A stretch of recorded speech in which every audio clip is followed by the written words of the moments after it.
manner, and to correct those interesting exercises of Ollendorff's which ascend from the primitive simplicity of golden candlesticks and bakers' dogs to the loftiest themes in romantic literature.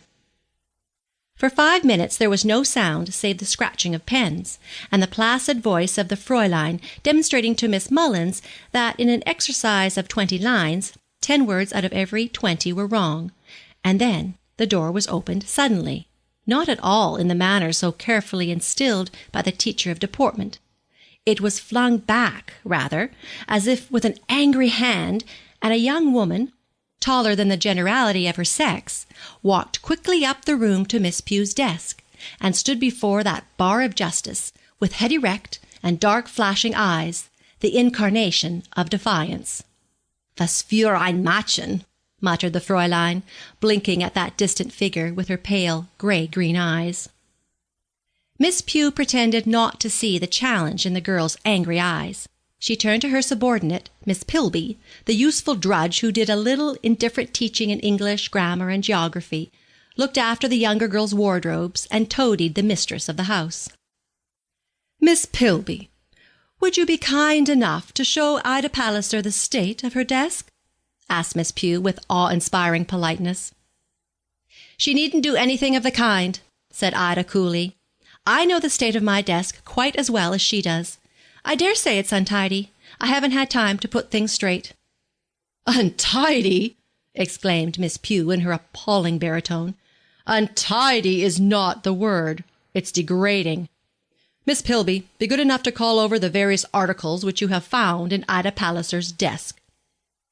Miss Pilby rose to do her employer's bidding.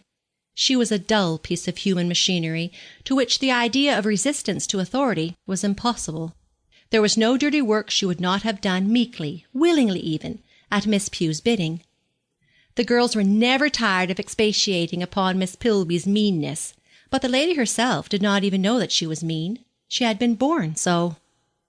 She went to the locker, lifted the wooden lid, and proceeded in a flat, drawling voice to call over the items which she found in that receptacle. A novel, The Children of the Abbey, without a cover. "Ah," sighed Miss Pugh. "1 stocking with a rusty darning needle sticking in it, 5 apples, 2 mouldy, a square of hardbake, an old neck ribbon, an odd cuff, 7 letters, a knife with the blade broken, a bundle of pen and ink. Well, I suppose they are meant for sketches." "Hand them over to me," commanded Miss Pugh. She had seen some of Ida Palliser's pen and ink sketches before to-day, had seen herself represented in every ridiculous guise and attitude by that young person's facile pen. Her large cheeks reddened in anticipation of her pupil's insolence. She took the sheaf of crumpled paper and thrust it hastily into her pocket. A ripple of laughter swept over Miss Palliser's resolute face, but she said not a word. "Half a New Testament, the margins shamefully scribbled over," pursued Miss Pilby, with implacable monotony. 3 Brazil nuts, a piece of slate pencil, the photograph of a little boy." "My brother!" cried Ida hastily. "I hope you are not going to confiscate that, Miss Pugh, as you have confiscated my sketches." "It would be no more than you deserve if I were to burn everything in your locker, Miss Palliser," said the schoolmistress. "Burn everything except my brother's portrait. I might never get another. Papa is so thoughtless. Oh, please, Miss Pilby, give me back the photo." "Give her the photograph," said Miss Pugh, who was not at all inhuman, although she kept a school, a hardening process which is supposed to deaden the instincts of womanhood. "And now, pray, Miss Palliser, what excuse have you to offer for your untidiness?" "None," said Ida, "except that I have no time to be tidy. You can't expect tidiness from a drudge like me."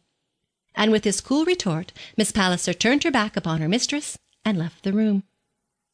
"Did you ever see such cheek?" murmured the irrepressible Miss Cobb to her neighbour. "She can afford to be cheeky," retorted the neighbour. "She has nothing to lose. Old Pugh couldn't possibly treat her any worse than she does. If she did, it would be a police case." When Ida Palliser was in the little lobby outside the classroom, she took the little boy's photograph from her pocket and kissed it passionately. Then she ran upstairs to a small room on the landing, where there was nothing but emptiness and a worn-out old square piano, and sat down for her hour's practice. She was always told off to the worst pianos in the house.